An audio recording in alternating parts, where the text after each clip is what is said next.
কলকাতায় হোটেলে ভয়াবহ অগ্নিকাণ্ডের ঘটনায় চলছে পুলিশের অভিযান। হোটেল শিখাইনের মালিকের খোঁজে অভিযানের সময় গ্রেফতার করা হয় আবু জাফর নামের একজনকে। পুলিশের অভিযোগ, হোটেলটি লিজ নেওয়া হয়েছিল তার নামেই। আটক করা হয়েছে আরও দুজনকে, যাদের পরিচয় প্রকাশ করা হয়নি। অগ্নিকাণ্ডের ঘটনায় তদন্তে নেমেছে কলকাতা পুলিশের বিশেষ দল সিট। কর্তৃপক্ষ বলছে, মির্জা গালিব স্ট্রিটের 5তলা ভবনটিতে চলছিল একাধিক হোটেল এবং অতিথি নিবাস। অভিযোগ, ভবনের ভেতরে ছোট ছোট ঘর তৈরি করে গাদাগাদি করে অতিথিদের রাখা হতো, যেখানে শিখাইনের জন্য ব্যবহার করা হচ্ছিল 1100 বর্গফুটের মতো জায়গা। অভিযোগ রয়েছে, এই জায়গার মধ্যেই তৈরি করা হয়েছিল 5টি খুপড়ি ঘর। অর্থাৎ থাকার জায়গা বৃদ্ধি করতে গিয়ে কমে গিয়েছিল চলাচলের জায়গা। আর আগুনের সময় এই ধরনের সংকীর্ণ কাঠামোই হয়ে ওঠে মৃত্যু ফাঁদ। প্রাথমিক তদন্তে সরু সিঁড়ি, সীমিত বের হওয়ার পথ এবং পর্যাপ্ত বায়ু চলাচলের ঘাটতির মতো বিষয় সামনে এসেছে। অনেক কক্ষে জানালাও ছিল না। হোটেল ব্যবসায়ীদের সাথে একাংশের পুলিশের নেক্সাস আছে। আপনারা জানেন যে নিউ মার্কেট থানার পুলিশ এখানে পোস্টিং পাওয়ার জন্য তদবির করে। শুধু তাই না, সবচেয়ে আনফরচুনেট হচ্ছে এতগুলো ঘটনা ঘটলো, তারাপীঠ হলো, এখানে হলো, তার আগে আরো দুটো ঘটনা ঘটলো। যে ঘটনাই ঘটছে, বর্তমান সরকার তারা বলছেন যে ববি হাকিম এর জন্য দায়ী। যারা আসবে অতিথি দেব হব, তাহলে তার জন্য আমরা এখানে কি ব্যবস্থা করেছি? তাহলে আমাদের পর্যটন দপ্তর, আমাদের পুলিশ দপ্তর, আমাদের অগ্নি নির্বাপক দপ্তর, আমাদের পুরসভা, তারা কি ব্যবস্থা নিয়েছে যে কেউ যদি রামপুরহাটে যায়, কেউ যদি আমাদের এখানে আসে, তাহলে কলকাতায়, তাহলে সে আগুনে দগ্ধ হয়ে কেন মরবে? এদিকে আহত বাংলাদেশিদের সাথে যোগাযোগ রাখছে বাংলাদেশ কর্তৃপক্ষ। অগ্নিকাণ্ডে নিহত বাংলাদেশিদের পরিচয় শনাক্তের পর চলছে ময়না তদন্তের কাজ। বিভিন্ন আনুষ্ঠানিকতা শেষ হলে বৃহস্পতিবারই তাদের মরদেহ দেশে পাঠানো হতে পারে। বাংলাদেশ ডেপুটি হাইকমিশন কলকাতা, এখানকার স্থানীয় প্রশাসন, এখানকার হাসপাতাল সমূহে সকালবেলায় খোঁজ খবর নেওয়া হয়েছে যে সেখানে কেউ আছে কিনা। এমনকি আমাদের ডেপুটি হাইকমিশনার স্যার নিজেও হাসপাতালে গিয়েছেন কোনো কেউ আহত বা এরকম কিছু আছে কিনা খোঁজ খবর নেওয়ার জন্য। তো এরপর থেকে আমরা কলকাতা পুলিশ এবং নিউ মার্কেট থানায়, এখানে যেহেতু ঘটনাটা ঘটেছে, এখানকার প্রশাসনের সাথে আমরা নিবিড় যোগাযোগ রেখেছি। এদিকে দুর্ঘটনার পর কলকাতা প্রশাসন এবং ফায়ার সার্ভিসের নজর এসেছে আশেপাশের আরও হোটেল এবং রেস্তোরাঁ। নিরাপত্তা বিধি নিয়ে প্রশ্ন ওঠায় একাধিক প্রতিষ্ঠানকে শোকজ করা হয়েছে। রাজ্য জুড়ে হোটেল এবং অতিথি নিবাসে অগ্নি নিরাপত্তা অডিটের উদ্যোগও নেওয়া হচ্ছে। মীর মুশফিকা হাসান, যমুনা নিউজ।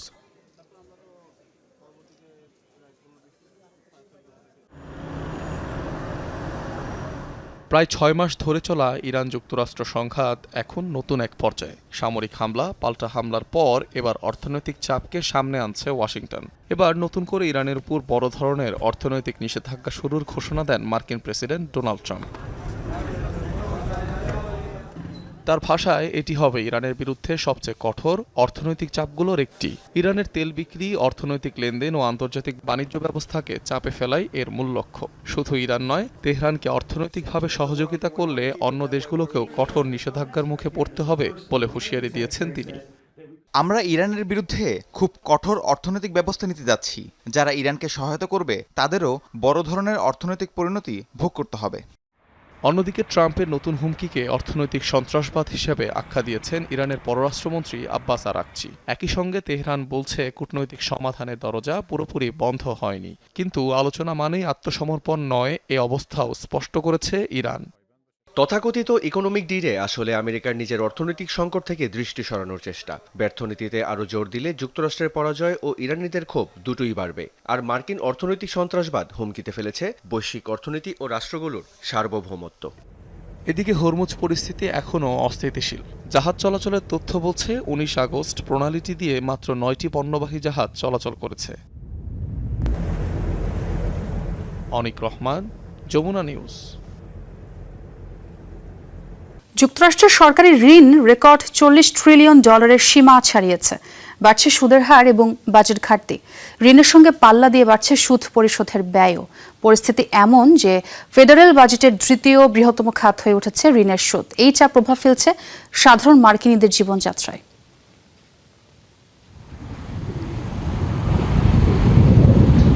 মার্কিন ট্রেজারি বিভাগের হিসেবে যুক্তরাষ্ট্রের ইতিহাসে প্রথমবারের মতো ঋণ পেরিয়েছে $40 ট্রিলিয়ন মাইল ফলক। সুদের সঙ্গে পাল্লা দিয়ে বাড়ছে সুদ পরিশোধের ব্যয়ও। গৃহীত ঋণের সুদ পরিশোধেই বছরে গচ্ছা দিতে হচ্ছে $1.1 ট্রিলিয়ন। 2025 অর্থ বছরের প্রথম 10 মাসে দেশটির সুদের ব্যয় ছাড়িয়ে গেছে মেডিকেয়ারের খরচকে। অর্থাৎ সামাজিক নিরাপত্তার পর এখন ফেডারেল বাজেটের দ্বিতীয় বৃহত্তম খাত হয়ে উঠেছে ঋণের সুদ। সরকারের এই বিপুল ঋণ নেওয়ার প্রভাব পড়েছে সাধারণ মানুষের উপরেও। বাড়ছে মর্গেজ, গাড়ির ঋণ ও ক্রেডিট কার্ডের সুদের হার। আগামী বছর চাপ আরও বাড়বে বলেও সতর্ক বার্তা দিয়েছে বিশ্লেষকরা। সংকট মোকাবেলায় কর ও সরকারি ব্যয়ের সমন্বয়ে ধীরে ধীরে বাজেট ঘাটতি কমানোর পরামর্শ তাদের। National debt at 40 trillion is a major milestone for us. মার্কিন সরকার প্রতিদিন শুধু ঋণের সুদ পরিশোধে ব্যয় করছে $3 বিলিয়ন বেশি। আগামী এক দশকে এই ব্যয় পৌঁছাতে পারে প্রায় $16 ট্রিলিয়ন। কারণ একাধিক বয়স্ক মানুষের সংখ্যা বাড়ছে, স্বাস্থ্যসেবার খরচও ঊর্ধ্বমুখী, সামাজিক নিরাপত্তা কর্মসূচিতে ব্যয় বাড়ছে। এর বিপরীতে কর কমানোর কারণে সরকারের রাজস্ব চাপের মুখে। 10,000 Americans are turning 65 every day. মূল্যস্ফীতি নিয়েও উদ্বেগ রয়েছে নীতি নির্ধারকদের মধ্যে। সে কারণে সুদের হার বাড়ানোর পক্ষে ফেডারেল রিজার্ভ। যদিও বিপরীত অবস্থান মার্কিন প্রেসিডেন্ট ডোনাল্ড ট্রাম্পের। তার দাবি কৃত্রিমভাবে বাড়ানো হয়েছে বর্তমান সুদের হার। আমরা চাই সুদের হার কমে আসুক। আপনারা জানেন, আগে যখনই ভালো অর্থনৈতিক সূচক প্রকাশ করতাম তখন সুদের হার কমে যেত, কিন্তু এখন উল্টো হচ্ছে। তারা সুদের হার বাড়িয়ে চলেছে কারণ মূল্যস্ফীতি নিয়ে ভয় পায়। বাইডেনের কাছ থেকে আমরা দেশের ইতিহাসে সর্বোচ্চ মূল্যস্ফীতির বোঝা উত্তরাধিকার সূত্রে পেয়েছিলাম। ট্রেজারি বিভাগের প্রকাশিত তথ্য অনুযায়ী 2017 সালের জানুয়ারিতে ডোনাল্ড ট্রাম্প যখন প্রথমবারের মতো প্রেসিডেন্ট হিসেবে দায়িত্ব নেন, তখন ঋণের পরিমাণ ছিল $19.95 ট্রিলিয়ন। অস্মিতা বিশ্বাস, যমুনা নিউজ। ফাঁস হল পেন্টাগনের গোপন নথি। ন্যাটো মিত্রদের আনুগত্য জানতে চায় যুক্তরাষ্ট্র। মার্কিন প্রতিরক্ষা দপ্তরের এই সংক্রান্ত কয়েকটি প্রশ্নমালা হাতে এসেছে ব্লুমবার্গ, আল জাজিরার মতো আন্তর্জাতিক সংবাদ মাধ্যমগুলোর হাতে, যাতে মার্কিন প্রেসিডেন্ট ডোনাল্ড ট্রাম্পের সিদ্ধান্ত ইউরোপীয় মিত্ররা কতটুকু অনুগত তা যাচাই করা হয়েছে। মূল বিষয়, আনুগত্য না দেখালে ন্যাটো মিত্রদের সুরক্ষা দেবে না ওয়াশিংটন।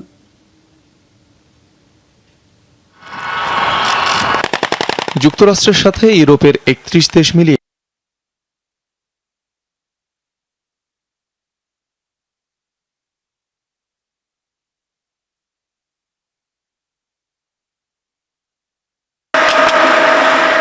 কিন্তু বর্তমান মার্কিন প্রেসিডেন্ট ডোনাল্ড ট্রাম্পের আমলে যেন ভাটা পড়েছে যুক্তরাষ্ট্র ন্যাটো সম্পর্কে। মধ্যপ্রাচ্য, গ্রিনল্যান্ড সহ একাধিক ইস্যুতে ট্রাম্প প্রশাসনের সিদ্ধান্তে বাগড়া দিতে দেখা যায় অনেক ন্যাটো মিত্রকে। বিশেষত ফিলিস্তিনকে স্পেনের স্বীকৃতি দেয়া কিংবা ইরানে অভিযান চালাতে যুক্তরাষ্ট্রকে ন্যাটো বাহিনীর ঘাঁটি ব্যবহার করতে না দেয়া। এমন অবস্থায় বেশ কয়েকবারই মার্কিন প্রেসিডেন্টকে ন্যাটোর প্রতি হতাশা, ক্ষোভ প্রকাশ করতে দেখা যায়। তাই জোটভুক্ত দেশগুলোর যুক্তরাষ্ট্রের প্রতি আনুগত্য যাচাই করতে কিছু পদক্ষেপ হাতে নেয় ট্রাম্প প্রশাসন, যার কয়েকটি নথি পৌঁছেছে আন্তর্জাতিক গণমাধ্যমগুলোর হাতে। এতে আনুগত্য যাচাই করতে ট্রাম্প প্রশাসনের বেশ কিছু প্রশ্নমালা পাঠানো হয় ন্যাটো মিত্রদের কাছে, যেখানে জানতে চাওয়া হয় দেশগুলো মার্কিন পররাষ্ট্রনীতির প্রতি প্রকাশ্যে সমর্থন জানিয়েছে কিনা। এমনকি প্রশ্নগুলোর মধ্যে ন্যাটোর প্রতি পরামর্শ ছাড়াও মধ্যপ্রাচ্য ও পশ্চিম গোলার্ধে চালানো যুক্তরাষ্ট্রের সামরিক হামলার বিষয়টিও রয়েছে।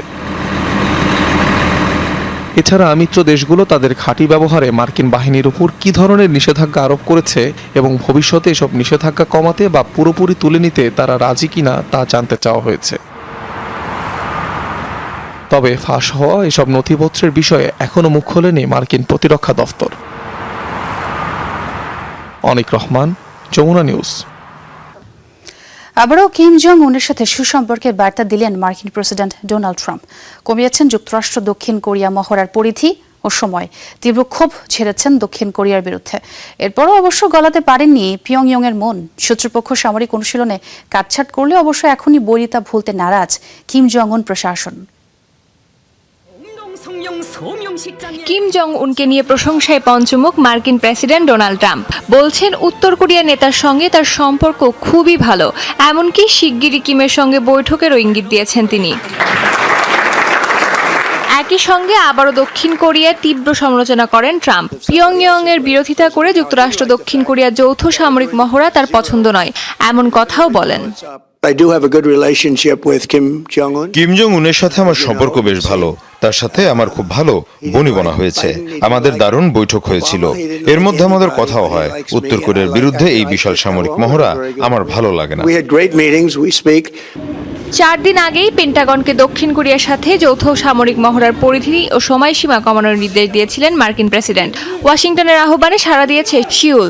17 আগস্ট শুরু হওয়া উলচি ফ্রিডম শিল্ড মহড়া 27 আগস্ট পর্যন্ত চলার কথা থাকলেও এখন তা শেষ হচ্ছে 21 আগস্ট। UFS 연습 기간과 যুক্তরাষ্ট্রের প্রস্তাবে দক্ষিণ কোরিয়া যৌথ মহড়ার সময়কাল, পরিধি এবং অন্যান্য বিষয়ে কিছু পরিবর্তন আনতে সম্মত হয়েছে। এর অংশ হিসেবে মহড়াটি 27 থেকে 21 আগস্ট পর্যন্ত চালানোর সিদ্ধান্ত হয়েছে। 다양한 방안을 논의 후 অবশ্য ট্রাম্পের বন্ধুত্বের বার্তাকে পাত্তাই দিচ্ছে না উত্তর কোরিয়া। মহড়ার সময় কমালেও সন্তুষ্ট নয় পিয়ংইয়ং। যৌথ সামরিক অনুষ্ঠানে তীব্র নিন্দা জানিয়ে কিম জং উনের বোন কিম মিও জং বলেন, এখনও বৈরিতার সম্পর্ক ভুলে যাচ্ছেন না তারা। যুক্তরাষ্ট্র ও দক্ষিণ কোরিয়ার সামরিক হুমকি মোকাবেলায় আত্মরক্ষার অধিকার প্রয়োগ অব্যাহত থাকবে বলে জানান। অস্মিতা বিশ্বাস, যমুনা নিউজ। সিরিয়ায় তুরস্কের সামরিক উপস্থিতি সহ্য করবে না ইসরায়েল। ভিডিও বার্তায় আঙ্কারাকে সতর্ক করলেন ইসরায়েলের প্রধানমন্ত্রী বেনিয়ামিন নেতানিয়াহু। দাবি করেন, পূর্বের দেয়া সতর্ক বার্তা উপেক্ষা করে তুরস্ক সিরিয়ার আলেপ্পোর কাছে সামরিক উপস্থিতি প্রতিষ্ঠা করতে চাইছে। দক্ষিণে অগ্রসরমান তুরস্কের সামরিক উপস্থিতি আমরা সহ্য করব না। এটি আমাদের জন্য হুমকি, তা স্পষ্টভাবে জানিয়েছি। এখন দেখছি তুরস্ক তার সীমানার দক্ষিণে এবং আলেপ্পোর কাছাকাছি বিমানবন্দরে তাদের উপস্থিতি প্রতিষ্ঠা করতে চায়। আবারও তাদের জানিয়েছি, কিন্তু মনে হচ্ছে তারা শোনেনি।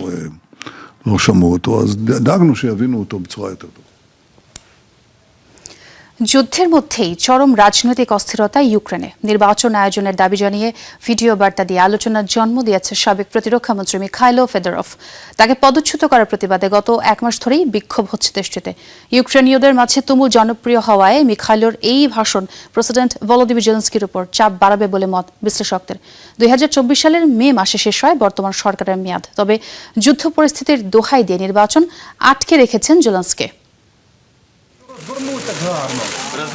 ইউক্রেনের বর্তমান প্রেসিডেন্ট ভলোদিমির জেলেনস্কির আনুষ্ঠানিক মেয়াদ শেষ হয়েছে 2024 সালের 20 মে। রাশিয়ার সাথে যুদ্ধের কারণে দেশটিতে মার্শাল ল জারি করা হয়। বিশেষ এই আইনে স্থগিত রাখা হয়েছে নির্বাচন। ফলে মেয়াদ শেষ হওয়ার পরও গত 2 বছর ধরে ক্ষমতা ধরে রেখেছেন ভলোদিমির জেলেনস্কি। যুদ্ধের মধ্যেও দুর্নীতি অনিয়মের কারণে বেশ কয়েকবার আলোচনায় এসেছে জেলেনস্কি সরকার। কয়েকবার শীর্ষ পদগুলোতে হয়েছে রদবদলও। সবশেষ নিয়োগের মাত্র 6 মাস পর গত জুলাইয়ে সেনাপ্রধানের সাথে বিবাদের জেরে পদচ্যুত করা হয়েছে তৎকালীন প্রতিরক্ষামন্ত্রী মিখাইলো ফেদরফকে। সাধারণ ইউক্রেনীয়দের কাছে বেশ জনপ্রিয় মিখাইলো। তাকে পদচ্যুত করার প্রতিবাদে গত 1 মাস ধরে রাশিয়ার মিসাইল বোমা উপেক্ষা করে নিয়মিত কিয়েভ সহ বিভিন্ন শহরে বিক্ষোভ করছে সাধারণ মানুষ। আমাদের এই যুদ্ধটা হয়তো আরো আগেই শেষ হতে পারত যদি সঠিক জায়গাগুলোতে কেবল অনুগত লোকদের বদলে সঠিক মানুষদের বসানো হতো। যুদ্ধ টানা বিক্ষোভে যখন চাপে জেলেনস্কি, তখন সেই চাপ আরও বাড়িয়ে দিলেন মিখাইল। ভিডিও বার্তায় যুদ্ধের মধ্যেই দেশটিতে নির্বাচন আয়োজনের দাবি জানিয়েছেন তিনি।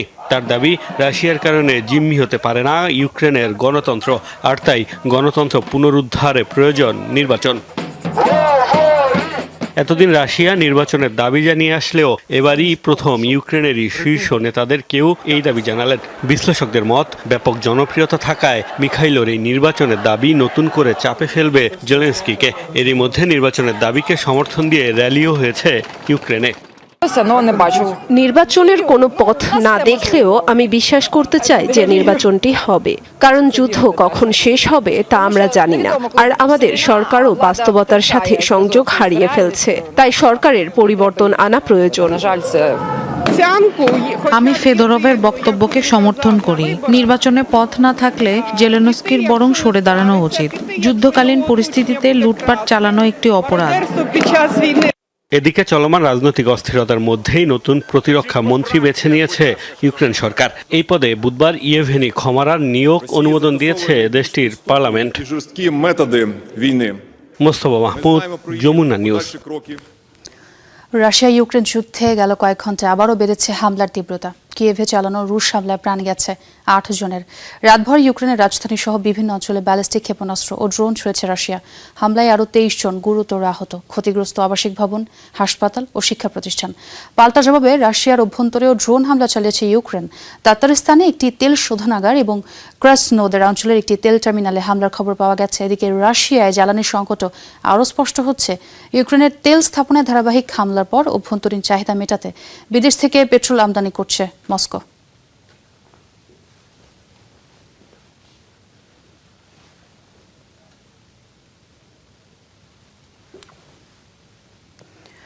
ব্রাজিলের দক্ষিণাঞ্চলীয় পারানা অঙ্গরাজ্যে ভয়াবহ সড়ক দুর্ঘটনায় প্রাণ হারিয়েছে অন্তত 23 জন। বুধবার ভোরে যাত্রীবাহী একটি বাসের সঙ্গে ট্রাকের মুখোমুখি সংঘর্ষে এই হতাহতের ঘটনা ঘটে। আহত হয়েছেন আরও 5 জন। পুলিশ জানিয়েছে স্থানীয় সময় রাত 3:30টার দিকে দুর্ঘটনাটি ঘটে। প্রাথমিক তদন্তে ধারণা করা হচ্ছে ট্রাকটি বিপরীত লেনে ঢুকে পড়ায় বাসটির সঙ্গে সংঘর্ষ হয়। নিহতদের বেশিরভাগই বাসের যাত্রী, মারা গেছেন ট্রাক চালকও। বাসটি এমবিতুভা পৌর স্বাস্থ্য বিভাগের। রোগীদের নিয়ে পারানা রাজ্যের রাজধানী কুরিতিবার বিভিন্ন হাসপাতালে যাচ্ছিল এটি। দুর্ঘটনার পর মহাসড়কটি বন্ধ রয়েছে। শোক জানিয়ে এমবিতুভা শহরে 2 দিনের রাষ্ট্রীয় শোক ঘোষণা করা হয়েছে। মেক্সিকোর মিচোয়াকান রাজ্যে সহিংসতার জেরে অচল বেশ কয়েকটি সড়ক। জ্বালানি দেওয়া হয়েছে ট্রাকসহ বিভিন্ন যানবাহন। আইনশৃঙ্খলা বাহিনীর অভিযানে জেলিস্কো নিউ জেনারেশন কার্টেলের সঙ্গে যুক্ত একটি অপরাধী দলের 9 সদস্য গ্রেফতারের পরই পরিস্থিতির অবনতি হয়। তাদের মধ্যে প্রভাবশালী এক কার্টেল নেতার মেয়ে এবং ঘনিষ্ঠ আত্মীয় রয়েছেন। এরপরে বিভিন্ন এলাকায় সড়ক অবরোধ যানবাহনে আগুন দেওয়া হয়। পরিস্থিতি নিয়ন্ত্রণে মোতায়েন করা হয়েছে নিরাপত্তা বাহিনী। গুরুত্বপূর্ণ মহাসড়কগুলোয় যান চলাচল স্বাভাবিক করার চেষ্টা চলছে। কেনিয়ার দুর্গম অঞ্চলে বিধ্বস্ত হয়েছে একটি পর্যটকবাহী হেলিকপ্টার। এতে ইকুয়েডরের গোয়েন্দা প্রধান ও 5 মার্কিনী সহ প্রাণ হারিয়েছেন 7 জন। বুধবার দেশটির সাম্বুরু কাউন্টিতে এই দুর্ঘটনা হয়। হেলিকপ্টারটি লোইসাবার একটি বন্যপ্রাণী সংরক্ষণাগার থেকে পর্যটকদের নিয়ে নদী ধরে এগোচ্ছিল। মাঝপথে একটি পাহাড়ের কাছে দুর্ঘটনার সম্মুখীন হয় আকাশযানটি। তবে কোনো কারণ জানা যায়নি। ঘটনাস্থলে উদ্ধার অভিযান চালায় কেনিয়ার রেড ক্রস টিম। বিধ্বস্ত হেলিকপ্টারটি ইউরোকপ্টার EC-130B4 মডেলের।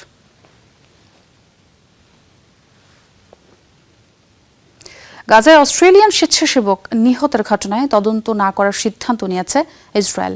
এই ঘটনায় ক্ষোভ প্রকাশ করেছে অস্ট্রেলিয়া সরকার। এরই মধ্যে তলব করা হয়েছে অস্ট্রেলিয়ায় নিযুক্ত ইসরায়েলি রাষ্ট্রদূতকেও। 2024 সালে ইসরায়েলি বিমান হামলায় ওয়ার্ল্ড সেন্ট্রাল কিচেনের 6 সহকর্মীর সাথে নিহত হন জমি ফ্রাঙ্কম। তার মৃত্যুর ঘটনায় ফৌজদারি তদন্তের দাবি জানায় অস্ট্রেলিয়া। তবে তেল আবিবের দাবি, অপরাধমূলক উদ্দেশ্যে নয়, ভুলক্রমে চালানো হয়েছিল এই হামলা, আর তাই নেই তদন্তের কোনো বাধ্যবাধকতা। এদিকে অস্ট্রেলিয়ার দাবি, অনুরোধ সত্ত্বেও হামলার ভিডিও হস্তান্তর করেনি ইসরায়েল। এমনকি কোনো জবাবদিহিতার প্রয়োজন বোধও করেনি তেল আবিব।